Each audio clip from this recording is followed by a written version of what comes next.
Well, the reading from First Kings may have rung a bell for those of you who are fans of the musical Hamilton. We are told in this reading about how great Solomon became and how he was the great king, not only of Israel, but all the other kings in the area had to do obeisance to him. He was the great political leader of that entire realm. And because of that, he established peace.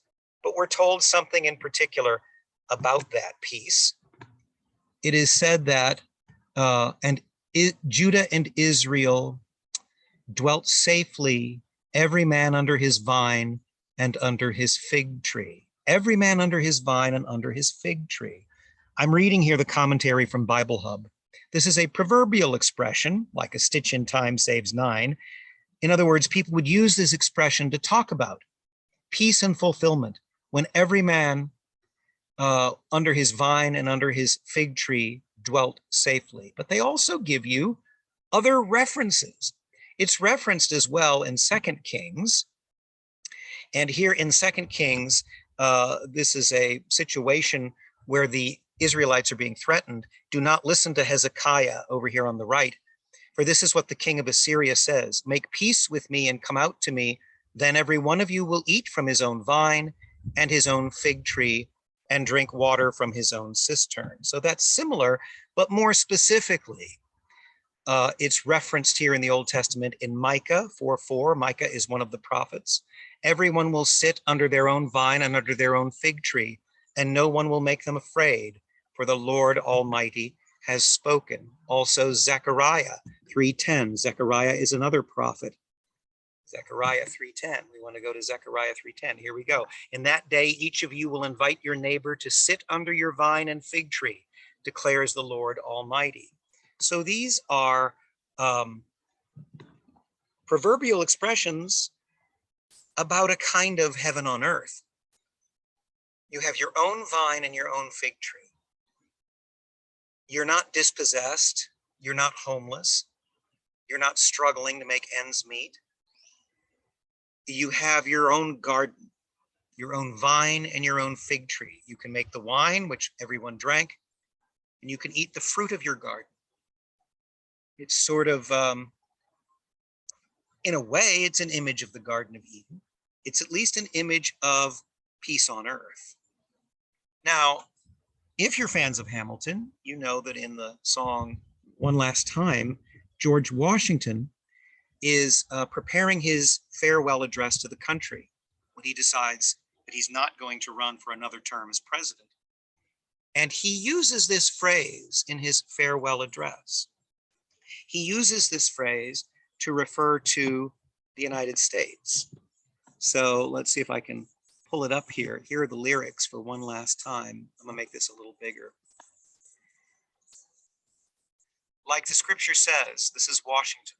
Everyone shall sit under their own vine and fig tree, and no one shall make them afraid. They will be safe in the nation we've made. I want to sit under my own vine and fig tree, a moment alone in the shade, at home in this nation we've made. One last time. So that Washington's, and apparently George Washington, used this phrase many times throughout his life in his correspondence and in his speeches. George Washington's vision of peace and prosperity was similar to that which we read about in this description of King Solomon. It is, in a way as well, the distributist ideal. Chesterton and Belloc came up with the word distributism to express what they thought would be an ideal embodiment of Catholic social teaching, where everyone has his or her own propriety, their proper domain, where they can support themselves, either agriculturally by owning their own land or by owning their own businesses. People would not be wage slaves. People would not be. So I read to my wife when she's driving these books on my little phone, right? So we're reading about Anheuser-Busch, which is located here in St. Louis, and the Busch family. And it's a very interesting book because they're very interesting people and a lot of dysfunction in their family. Well, Denny Long was the vice president, CEO of Anheuser-Busch and had it made in St. Louis.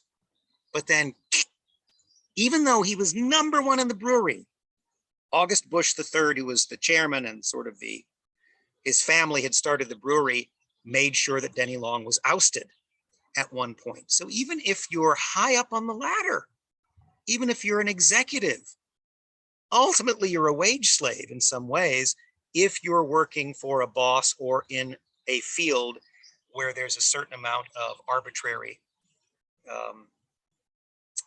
vicissitude, you might say.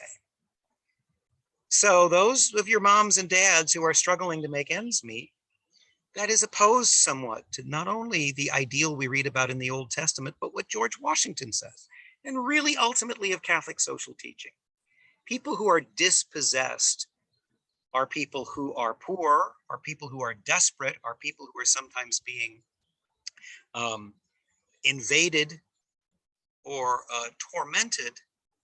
And that's the opposite of sitting under your own vine and your own fig tree and enjoying that kind of safety and security. Anyway, plenty of other interesting readings today, including Pentecost, but I at least wanted to go over that. I'm going to put a link to Lin-Manuel Miranda and Christopher Jackson performing the song one last time live at an awards ceremony. It's pretty interesting, so I'll put that on Moodle and YouTube.